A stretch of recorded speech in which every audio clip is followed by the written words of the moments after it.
Toute cette semaine, nous sommes avec Jean-Louis Zanin, le chef des fines herbes à Épinal. On réalise la deuxième recette de cette semaine. Donc je vois qu'on a des lentilles corail, du cresson. On va faire quoi avec ça, Jean-Louis? On va faire un œuf parfait. Donc on va cuire à basse température avec des lentilles corail et un coulis de cresson.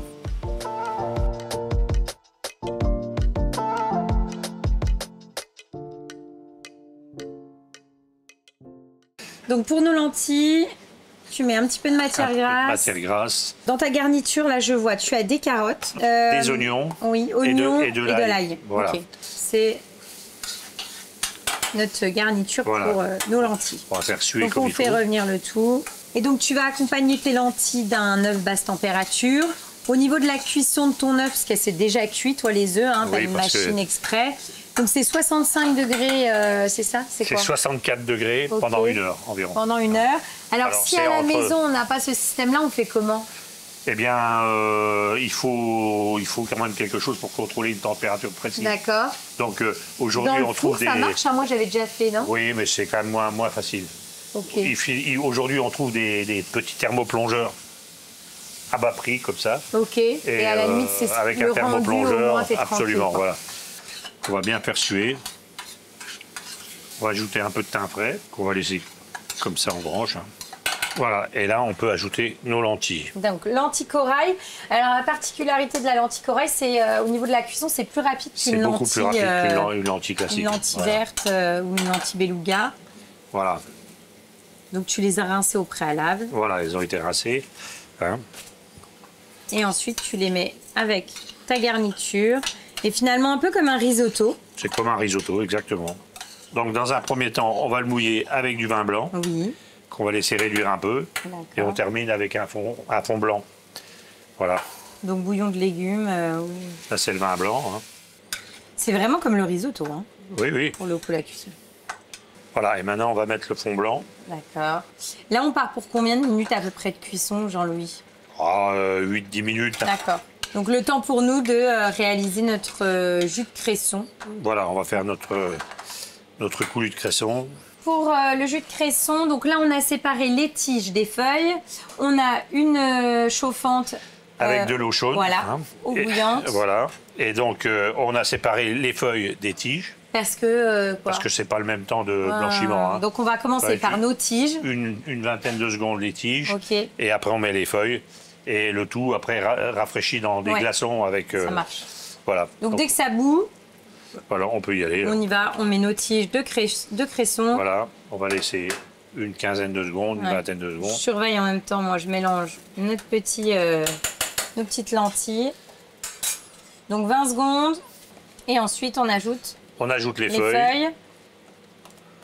Et là on part pour quoi? C'est vraiment rapide. C'est vraiment rapide. Hein. Là on va juste les remuer à un bon goût.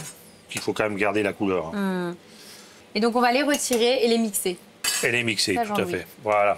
Donc là on a égoutté notre cresson, donc les feuilles et les tiges. Et les tiges. On les met directement dans le blender. Voilà. En parallèle, donc tu as chauffé de la crème, je la récupère.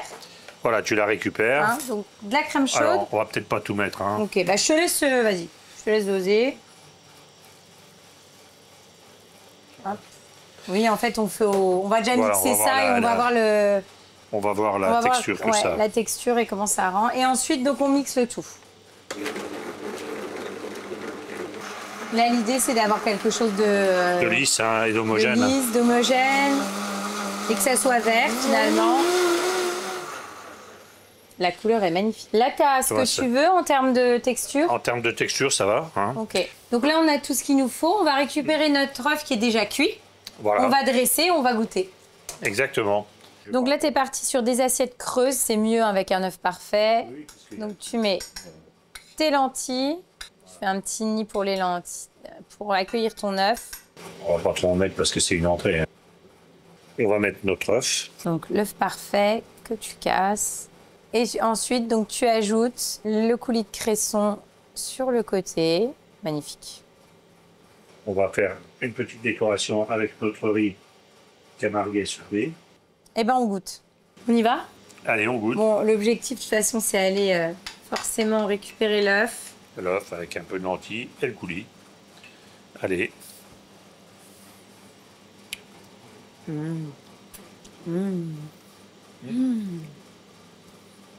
C'est excellent.